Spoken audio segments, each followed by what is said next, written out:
bir naxış var ki, elə bir gözəllik var ki, ona elə belə yerdən deməyiblər. Qədir Qızılsəs. Qədir Məmmədov hər zaman yaşasın, hər zaman yaratsın.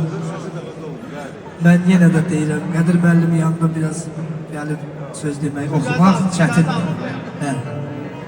Yəni mənim Gözəl. üzrü saysın məni. Tanıdı kardeşim, adı tacı başımın.